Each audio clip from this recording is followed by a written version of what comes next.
네, 행복한 안식일입니다. 오늘 아름다운 플룻 연주를 해줄 우리 주호 학생 감사합니다. 오늘은 어쩌면 저에게 있어서 온유학교에서 이제 강단에 서서 말씀을 나눌 수 있는 이제 마지막 시간입니다. 여러분 오해하시면 안 됩니다. 저는 다음 주에도 나와요. 네, 오늘 말씀 끝났으니까 이렇게 가는 게 아니라 또 이제 다음 주는 사경회고 이제 다다음 주에 목사님 고별 설교가 있기 때문에 이제 오늘 이렇게 말씀으로 인사를 드리게 되었습니다. 뭐 인사이동 아직 안 끝났는데 제가 설교했으니까 전 갑니다 하고 이렇게 가는 거 아니니까 이렇게 안 물어보셔도 됩니다. 네, 뭐 그렇지만 앞으로 항상 좀 이렇게 계속 반복될 경험이긴 한데 이게 언제 익숙해질지는 모르겠습니다. 제가 예정론을 믿진 않지만 근데 이 인사이동은 약간 예정론과 좀 비슷한 것 같습니다.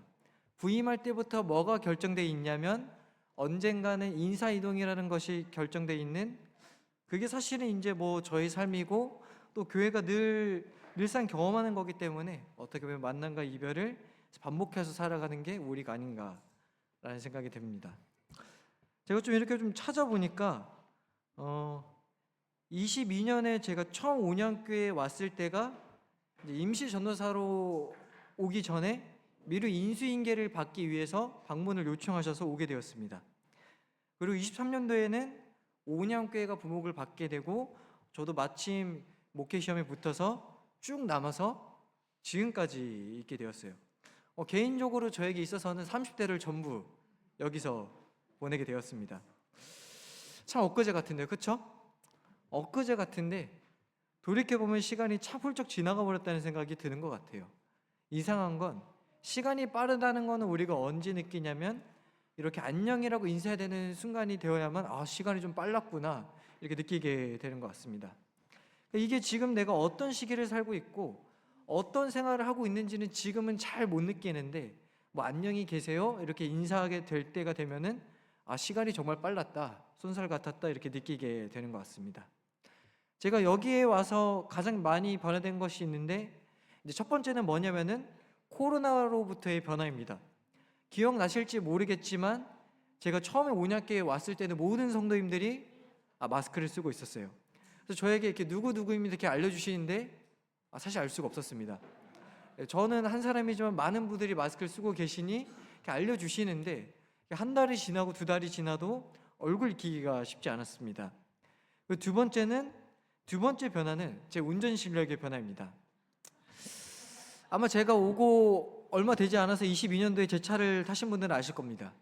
저는 처음에 온양교회 올 때 제 개인 차가 없었어요.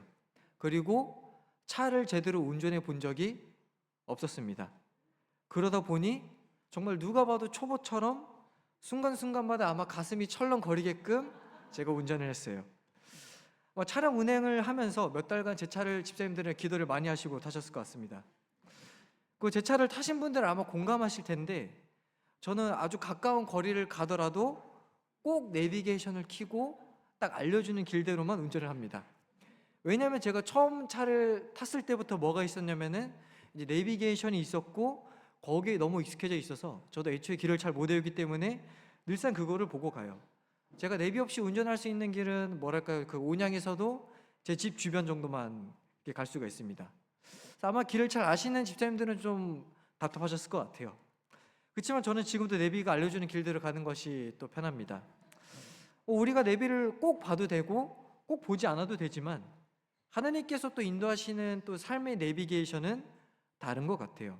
그 인도하심에는 분명한 목적지가 있고 우리는 그 목적지를 향해 가는 한 걸음 한 걸음에 있어서 하나님의 음성에 귀를 기울여야 되는 것이 우리입니다. 그리고 그 목적을 향해서 한 걸음씩 인도하심을 따르는 것은 매우 중요합니다. 우리가 먼저 생각해야 될 것은 내가 걸어가는 있는 이 길에 대한 인도하심을 아는 거예요. 그리고 내가 가는 이 길이 때론 잘못 들을 때도 있겠지만 하나님은 그럴 때 우리를 어떻게 이끄시는가를 아는 것도 중요합니다. 사도행전 11장 19절에서 21절에 있는 말씀을 우리 같이 한번 읽어보도록 하겠습니다. 그때의 스데반의 일로 같이 읽어볼게요. 시작.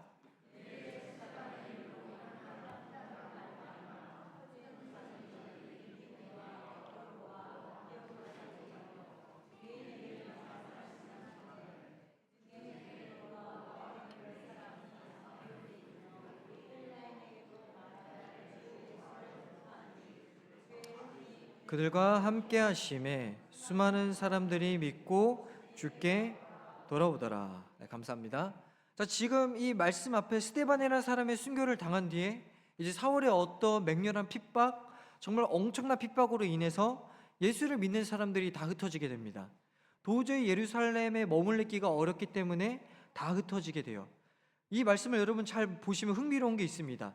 흩어진 사람들이 이제 복음을 전하는데 그 흩어진 사람들의 머릿속은 아직 완전히 그 틀이 깨지지 않은 것 같아요. 그래서 이 사람들이 지금 전도를 누구에게 하냐면 누구에게 했대요? 자신들과 같은 유대인들에게만 복음을 전합니다. 이때는 아직 이 베드로라는 사람이 그 로마 그 백부장 고넬료에게 복음을 전했고 그 사람이 회심했다는 소식이 전해지지 않았어요. 그래서 아직 그들의 시선이 아직 넓혀지지 않았습니다. 그런데 하나님은 어떻게 하시냐면은 그들의 좁은 시선을 활용해서 또 다른 역사를 이루세요. 분명히 이스라엘 사람들은 자신들의 복음을 유대인들에게만 전했는데 그 둘이 누군지는 정확하게 추측할 수 없겠지만 여기 그들 중에 누가 있었냐면은 구레네 사람들이 있었어요. 제자들이 전한 게 아니라 이제는 그 사람들이 누구에게 전해요? 헬라인에게 전하는 거라고 말씀해 보니까 나와 있어요. 그래서 흔히 말하는 성교의 불모지라고 할 수 있었던 그 로마 시대, 그 로마 대도시 안디옥의 복음이 전해지는 역사가 이 제자들의 생각 너머에서 이루어지게 됩니다. 근데 이제 제 개인적인 욕심으로는 우리가 이 지역에서 복음을 전한 교인으로서 또 이 아산에서 또 이 온양에서 딱 굳건히 서 있는 교회로서 뭔가 복음적인 큰 역사가 일어났다고 가정했을 때 그 중심에 누가 있었으면 좋겠어요? 우리가 있었으면 좋겠어요. 그런 거 있잖아요. 온양이 아산이 막 뜨거워졌고 막 회심이 일어나기 시작했다. 근데 그 시작점이 어디냐? 온양교회다. 이런 얘기가 들렸으면 좋겠어요. 솔직한 욕심으로는 그러니까 이게 아산의 교회가 여러 개 있지만 다른 교회에서 불씨가 일어났어도 좋겠지만 기왕이면 누가 그 중심에 있었으면 좋겠어요? 그 중심에 내가 있으면 좋겠고 우리 교회가 중심에 있었으면 좋겠어요. 근데 이 상황은 지금 반대입니다. 유대인 이스라엘 사람들은 이스라엘 사람들에게만 복음을 전했는데 그 복음을 듣고 또 어떻게 전달된 그 사람들이 헬레인에게 전했는데 그 결과가 어떻게 돼요? 맨 밑에 줄에 보면은 수많은 사람이 믿고 어디로 돌아온다고요? 주께 돌아오더라. 위대한 회심이 일어나는 것입니다. 하나님께서 이 역사하시는 방법은 우리들의 생각과는 좀 뭐랄까요? 그 범위나 그 계획이 우리가 도저히 생각할 수 없는 범위인 것 같습니다. 25절에 보면 이렇게 나와요. 같이 한번 또 읽어볼까요? 바나바가 시작.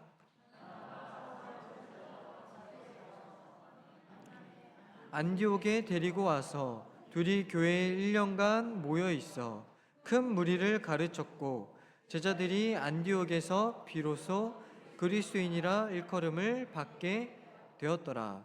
네, 그 소식이 지금 이제 예루살렘에 다시 전파가 되고요.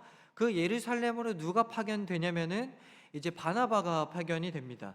그리고 바나바는 이 사역에 적합한 사람이 핍박자에서 회심자로 변한 사울이라고 생각을 했고 그리고 나서 다소에 가서 이 사울을 데려와요. 근데 성경이 말하는 이 바나바가 어떤 사람이냐면은 이 바나바라는 사람은 착한 사람 그리고 성령과 믿음이 충만한 사람이라고 묘사를 합니다. 사울은 어떤 사람입니까? 이제는 핍박을 했다 이런 거 부정적인 거 빼고 사울이 가진 그 기질 자체를 보면 사울은 어떤 사람이에요? 열정이 있는 사람, 뜨거움이 있는 사람, 행동력이 있고 그 모든 것을 추진해 나갈 힘과 지식이 있는 사람이라고 볼 수 있을 것 같습니다. 이렇게 정말 믿음이 있고 영적인 사람과 그 영적인 것을 실천으로 옮길 수 있는 그 두 사람이 함께 만나서 안디옥에서 성경을 가르치고 말씀을 전하기 시작합니다. 그랬더니 그 결과가 뭐예요? 1년 동안 열심히 그 복음을 전했습니다. 그 결과가 뭐예요? 제가 다시 한번 읽겠습니다.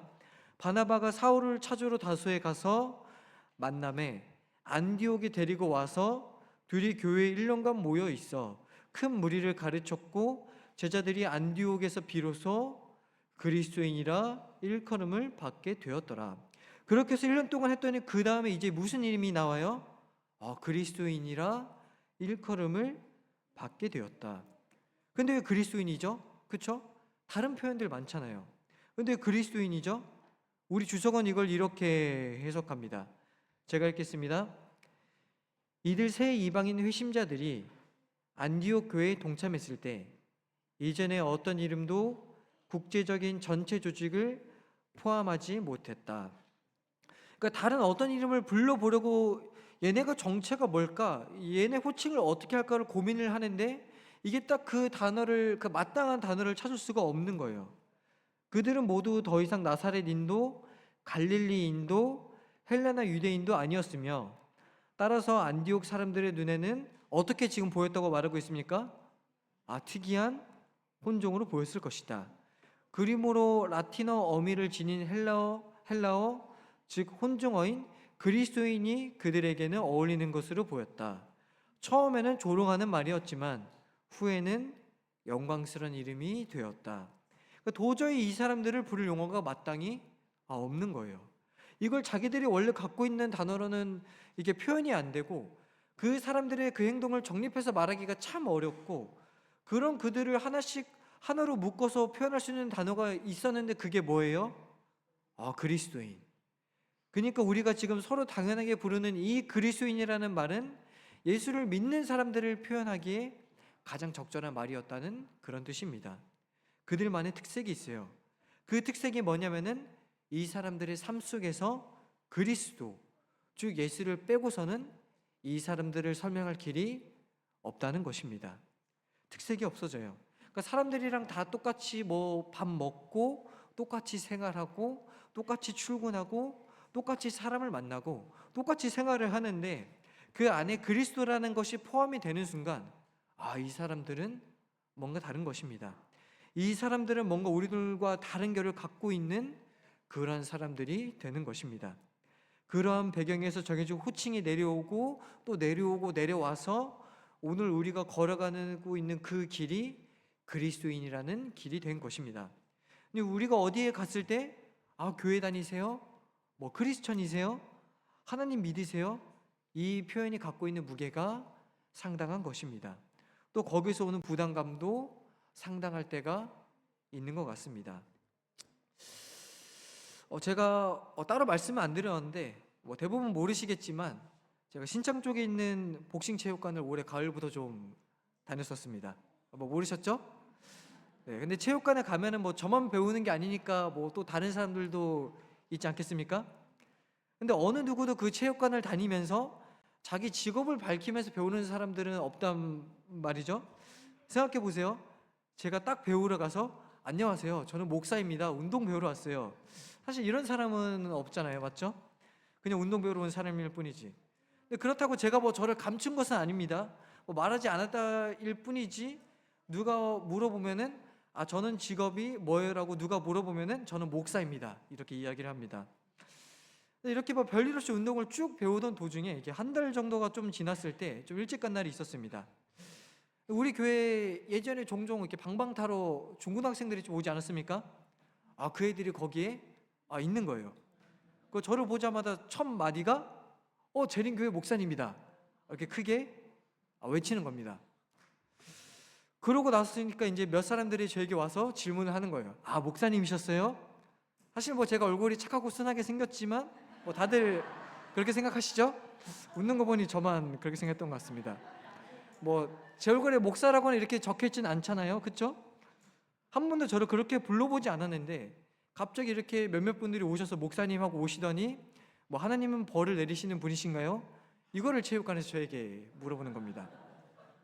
그리고 제가 내가 싫어하는 사람이 있는데 어떻게 해야 되냐면서 그 신앙 상담을 이렇게 글러브를 끼고 샌드백을 치고 있는데 와서 이렇게 물어보시는 거예요. 살면서 체육관에서 신앙 상담을 하게 될 줄 몰랐습니다. 그 전까지는 호칭이 승환 씨, 저기요, 이봐요, 이런 거였습니다. 근데 이제 갑자기 이제 목사님 이러시면서 이제 그런 대화하는 걸 보고 이제 다른 사람들이 뭘 알기 시작했냐면은 제가 목사인 것을 알게 되었습니다. 목사야? 목사였어? 나쁜 건 아니죠? 제가 목사임이 드러나는 게 나쁜 일은 아니죠? 근데 이게 조금 경험해 보신 분들은 아실 것입니다. 그때부터 시작되는 그 묘한 거리감. 그 뭔지 아세요? 조금 더 이렇게 인사할 때 조심스럽게 인사하게 되고 뭔가 이렇게 나이 지긋하신 분도 다니시는데 저한테 이렇게 반말도 쓰시고 이렇게 존댓말도 쓰시고 반존대 섞어 쓰시다가 목사님 하면서부터는 그 존칭과 그 묘한 거리감, 여러분들도 경험해 보시지 않으셨습니까? 나 교회 다녀라고 말할 때 나오는 그 묘한 그 거리감. 그러니까 뭐 물론 저도 이제 예의를 지키려고 하고 민폐 끼치려 하지 않으려고 하면서 운동을 해왔지만 이제 조심을 좀 더 하게 되겠죠. 근데 문득 드는 생각은 이것입니다. 만약에 제가 여기에서 있으면서 한 번이라도 거기서 누군가 감정적으로 싸웠거나 불편한 일이 생겼거나 말을 잘 못했거나 예의 없는 행동을 했었다면 지금 어떻게 됐을까라는 생각이 드는 것입니다. 그러면 저는 변한 게 없고 저는 똑같은데 호칭이 목사라는 것이 드러나는 순간부터는 문제가 되는 거예요. 그 전까지는 목사가 아닐 때는 뭐 저런 사람이 뭐 하고 끝날 일인데 제가 목사라는 게 드러나는 순간부터는 이제 그때부터는 문제가 되기 시작할 수가 있는 것입니다. 물론 그런 일은 없었습니다. 그런 일은 없었고 잘 배웠습니다. 제가 느낀 건 뭐냐면은 설교를 준비하면서 느낀 거는 이게 이름이 주는 부담감이 있구나. 그 책임감이라는 것이 분명히 있구나. 내가 교회를 다니면서 그리스도인이 교회 다닌다는 이 말이 정말 아무것도 아닌 것 같은데 저 하나님 믿어요. 그 말 자체가 세상에서 우리에게 주는 부담감이 분명히 있다는 것을 좀 깨닫게 되었습니다. 예수님 믿는 것도 마찬가지 아닙니까? 우리가 예수님 믿어요. 나 교회 다녀요. 그러면 자연스럽게 뭐가 따라옵니까? 그 전까지는 뭔가를 이렇게 편하게 이야기할 수 있었는데 내가 예수 믿는 사람이라는 것이 드러나는 그 순간 그리스도인다운 삶이 이렇게 따라오게 되는 것입니다. 예수 믿는 사람이라는 그 자체가 저에게 자꾸 뭘 생각하게 하냐면은 내가 그래서 어떻게 살아야 되는지, 내가 어떻게 이야기해야 되는지, 어떻게 관계를 가져야 되는지, 그리스도인다운 삶이 어떤 것인지를 자꾸 저에게 따라오게 되는 것입니다. 저는 분명히 부족한 게 많은 사람이고 내가 예수님을 믿는다고 하더라도 넘어지는 경우도 많고 죄 때문에 힘든 게 분명히 많은데 내가 그런 연약한 사람인데도 불구하고 사람들은 그걸 사실 별로 생각하지 않습니다. 뭐만 생각하냐면은 그래서 예수를 믿는다는 너가 목회를 한다는 너 김성환 그 길을 잘 가고 있는가? 그게 사람들은 궁금한 것입니다. 우리가 예수님을 믿는다고 할 때 그냥 가볍게 이렇게 생각하고 말할 수가 없게 되는 것입니다. 이에 대한 책임감 그리고 부담감을 가지고 그에 맞게 살아가야 되는 사람들이 예수 믿는 사람들의 그 발걸음이라는 것입니다. 그래서 바울은 에베소서를 통해서 우리에게 이렇게 권면을 합니다. 같이 한번 읽어볼까요? 그러므로 주 안에 시작.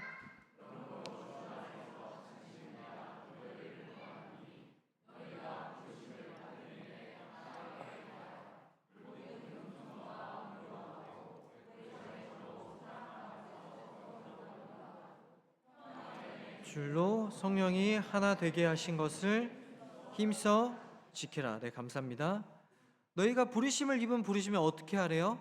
합당하게 행동하라는 것입니다. 그렇게 합당하게 살아가라는 거예요. 그러면서 어떻게 말하고 있습니까? 겸손해야 되고 온유해야 되고 오래 참아야 되고 사랑해야 되고 평안해야 되고 성령으로 하나 되게 하신 것을 지켜라. 너무 어렵습니다. 하나만 줘도 너무나 부담스러운데 합당하게 행동하라는 거에서 끝났다면 우리가 뭐 이런 거겠지 라고 이렇게 우리가 생각을 할 텐데 너무 자세하게 우리에게 말씀을 주셨어요. 여러분들은 어떤 게 가장 어려우십니까? 여기 겸손도 있고 온유도 있고 오래 참음도 있고 사랑 평안 성령으로 하나됨 어떤 것이 좀 어렵습니까? 저는 다 어려워요. 저는 매일 돌아가면서 하나씩 어려움이 오는 것 같습니다. 어느 날은 사랑이 어렵고 어느 날은 오래 참음이 어렵고 어느 날은 평안이 어렵습니다. 하루라도 다 잃어본 적이 없어요. 화요일에 이제 제가 한때 고린도전서 13장 사랑을 주제로 이제 막 설교하지 않았습니까? 그러면서 제가 느낀 것은 제가 오래 잘 참는 사람인 줄 알았는데 막상 설교하고 한 주를 살아보니까 너무 반대되는 삶을 사는 것이 바로 저였던 것이었습니다. 맨날 유혹이 바뀌어서 오고 그 유혹들을 참기가 참 어려워요. 우리는 그럼 이 말씀대로 못 산다는 얘기가 되는 것입니까? 그럼 그거대로 너무 슬픈 거 아니겠습니까? 난 교회 다니는데 난 이대로는 못 살아. 이렇게 결론 지고 끝나는 것도 아니잖아요. 이 부분에 대해서 우리 교회 주석은 이렇게 해석을 해줍니다. 제가 읽겠습니다. 부르심에 완전히 합당하게 되는 것은 불가능하지만 하나님의 지도를 계속 받을 수는 있다. 하나님은 우리가 합당하기 때문에 부르시지 않았는데 이내 합당함은 부름받은 다음에 생기기 때문이다. 그리스도인의 길로 행한다는 것은 외면의 행위만 드러내는 데 관심을 쏟는 것을 넘어서서 행위의 배후에서 동기를 부여하는 내면의 상태와 태도에 관련된 것이다. 부족할 수 있어요. 우리 넘어질 수 있습니다. 근데 우리가 생각해야 되는 것은 난 원래 넘어지는 사람이야. 난 원래 부족한 사람이야. 그러니까 이럴 수 있어. 우리를 합리화하자는 것이 아니라 나는 부족한 사람이기 때문에 끊임없이 우리는 뭘 강구해야 되는 것입니까? 하나님의 지도를 계속해서 강구해야 되는 사람이 우리라는 것입니다. 가끔 보면 요즘 세상에는 너무나 내 기질을 당연하게 생각하고 내 성향을 너무나 당연하게 생각하게 되는 것 같습니다. 옛날에는 혈액형이 좀 유행을 했고요. 요새는 MBTI가 좀 또 유행하잖아요. 나는 원래 그래. 나는 원래 이런 사람이야. 근데 성경 말씀은 그것이 아니라는 것입니다. 우리는 나의 부족함이 내가 그런 기질이 있다는 것을 알았으면 그 다음에 우리가 해야 될 것은 나의 연약함을 가지고 하나님께 지도를 받는 사람이라는 것입니다. 그러니 하나님은 뭐라고 하세요? 부르심에 합당하게 생활하라. 하나님께서 합당하게 살아라고만 말씀하셨으면 그건 그거대로 어려워요. 그게 뭐예요? 할 수 있는데 하나님은 너무나 자상한 사람이셔서 오래 참아야 되고 겸손해야 되고 사랑해야 되고 연합해야 되고 이런 자세한 부분들을 다 하나하나 알려주시는 거예요. 그러면서 어렵니? 그럼 다시 한번 나에게 와라. 힘드니? 내가 다시 한 번 더 알려줄게. 이 과정을 하나님은 우리에게 지속해서 알려주시는 분이라는 사실을 여러분 꼭 기억하는 저와 여러분이 되기를 간절히 바랍니다. 너무 감사했습니다. 왜냐하면은 사실 제가 가르침이 제일 많이 필요한 사람이거든요. 제가 임시로 첫 풀타임 목회자로 5년교회를 22년에 처음 오게 되었을 때 솔직히 부담감이 좀 있었습니다. 다들 모르셨겠지만 처음 이 안식일 대예배 말씀을 맡아서 단상에 서게 됐을 때가 3월 10일이었거든요. 첫 마디 꺼내기 전에 이렇게 딱 나왔는데 똑같이 지금처럼 이렇게 서 있는데 아무렇지 않은 척했지만 그때 다리가 막 덜덜덜 막 떨렸습니다. 또 아시는 분은 아시겠지만 저는 조직적이고 이렇게 꼼꼼하지 못한 사람입니다. 오늘도 제가 다행이다 생각하고 주위에 빠뜨린 게 없다고 생각했는데 보니까 좀 오타가 좀 있더라고요. 왜 이렇게 어려운지 모르겠어요. 분명히 제가 한번 검수를 하고 인쇄를 했는데 또 오류가 생기고 실수도 많고 이게 막 조직적인 척하고 꼼꼼한 척을 하는데 이게 쉽지가 않은 거예요. 그러다 보니 이 교회에서 뭔가 이렇게 부임을 하는 게 항상 부담이 되는 것은 사실입니다. 그러다 보니까 너무 이제 부담이 되는 거예요. 그렇다고 해서 교회 일이 사라지는 것도 아니더라고요. 저의 상관과는 상관이 없는 것입니다. 그래서 부담이 있습니다. 이런 제가 이제 교회 오기 너무 부담스럽다. 이 얘기를 지금 말씀드리는 이유는 처음 부임할 때 제가 할 수는 없지 않습니까? 제가 막 처음 오면서 여기 너무 부담스러워요 이런 말씀은 드릴 수 없기 때문에 이제 갈 때가 되어서 여러분들께 말씀드리는 것입니다. 그럼에도 불구하고 너무나 감사한 것은 저에게 굉장히 많은 가르침이 있었기 때문입니다.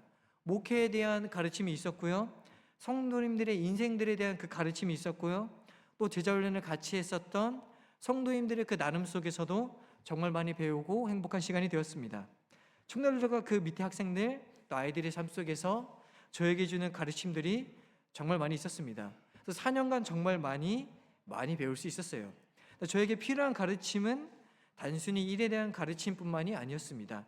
제가 배운 것은 내가 그래서 어떻게 신앙을 해야 되는지, 그래서 하나님을 어떻게 믿어왔는지, 또 앞으로 어떻게 믿음을 가져가야 되는지에 대한 가르침도 저에게 너무나 많은 것들을 성도님들께서 주셔서 너무나 감사했습니다. 저는 그런 가르침이 꼭 필요했거든요. 오늘 결심하면 또 내일 무너지고, 오늘 용서를 빌고 단월 똑같은 죄를 또 짓는 저를 보면서 하나님께서 얼마나 좀 답답하실까 그런 생각이 들기도 했습니다. 하나님은 우리를 부르시고 또 불렀으니 너희가 알아서 살아라. 너 잘 되면 잘 된 거고 못 되면 못 된 거지. 이렇게 하시는 분이 아니라 우리의 연약한 부분을 계속해서 지도해 주시는 분이 하나님이시라는 것입니다. 살펴보니까 이 합당하게라는 이 단어가 가진 뜻이 뭐냐면은 기준을 세운다는 뜻이 있습니다. 우리가 무엇이 우리의 기준이 되어야 됩니까? 사실 세상에서는 명확한 기준을 살아가기가 어려울 때가 있습니다. 성경은 우리들에게, 하나님께서 우리들에게 뭐라고 말씀하시냐면은 기준을 세워야 된다고 말씀을 해주세요. 그럼 그 기준은 무엇입니까? 하나님의 가르침이 우리의 기준이 되어야 되고 하나님의 지도하심이 우리의 기준이 되어야 되는 것입니다. 만약에 그런 가르침이나 기준이 없다면은 결국 사람은 내가 끌리는 대로, 내가 원하는 대로밖에 갈 수 없는 게 사람의 어떤 특성입니다.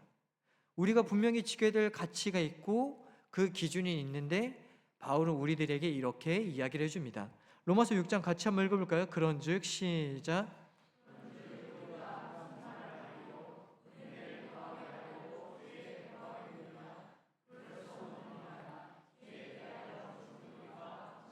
그 가운데 더 살려. 사실 저희도 하나님께서 알려주시지 않으면은 죄가 무엇인지 구분하는 것이 참 어렵습니다. 왜냐하면 사람은 개인의 이득 여부에 따라서 죄를 판단하기 좋아하기 때문에 그렇습니다. 하나님은 개인의 유익이 기준이 아니에요. 타협이 괜찮다고 말씀하지 않으세요. 하나님은 우리들에게 죄에 대해서 죽은 우리가 어찌 그 가운데서 더 살겠느냐, 그럴 수 없다라고 정확하게 우리들에게 이야기합니다. 하나만 더 볼까요? 원고에 보면 이렇게 나와 있습니다. 제가 읽겠습니다.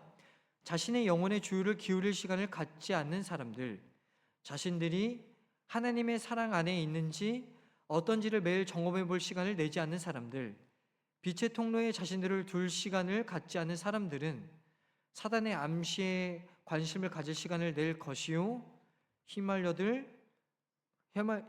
들고 말 것이다. 그러면서 베드로전서는 우리들에게 이어서 이렇게 이야기해 줍니다. 같이 한번 더 읽어볼까요? 근신하라. 시작.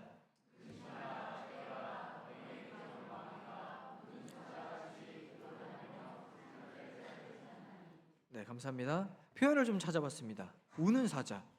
우는 사자라는 게 대체 뭐지? 찾아보니 박해받는 그리스도인들이 있었잖아요. 그 박해를 받는 그리스도인들이 항상 내가 언제 나를 박해하는 사람들이 쳐들어올지, 언제 내가 잡혀갈지 모를 그 불안감 속에서 살아가지 않겠습니까? 근데 그런 사람들의 마음속에 예를 들어서 로마 군인이 우리들을 붙잡기 위해, 혹은 우리를 핍박하는 사람들이 붙잡기 위해 이쪽으로 오고 있대 라는 소리가 진짜든 아니든 그 소리가 들려오는 순간 마음이 어떻겠습니까? 우리가 흔히 가슴이 철렁 내려앉는다 그러잖아요. 그쵸? 철렁 내려앉는 그 마음.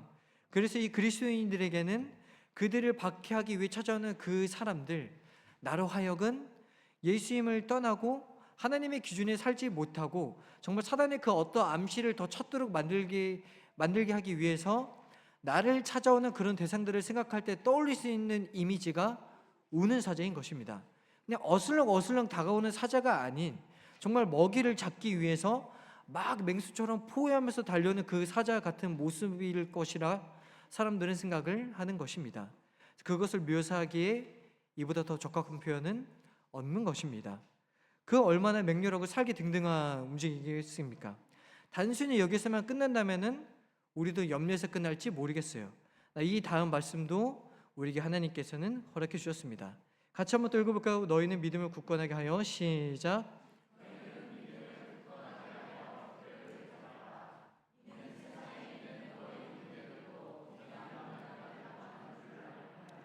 네, 감사합니다. 하나님께서 이러이러한 적이 너희들을 찾을 것이고 그 어려움이 있을 수 있지만 우리가 그것을 대적하는 방법은 뭐예요? 믿음을 굳건히 하라.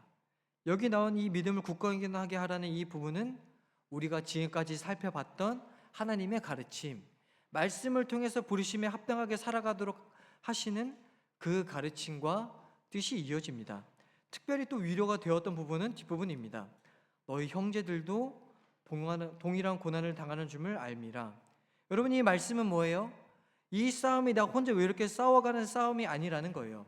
나와 함께 이 아픔을 나눌 수 있고 이 어려움을 공유할 수 있고 같이 기도할 수 있고 믿음을 지켜나갈 수 있는 믿음의 형제들이 같이 있기에 우리가 서로를 위해서 기도할 수 있고 붙잡아 줄 수 있고 마음을 알아줄 수 있는 사람들이 나에게 있다는 것입니다.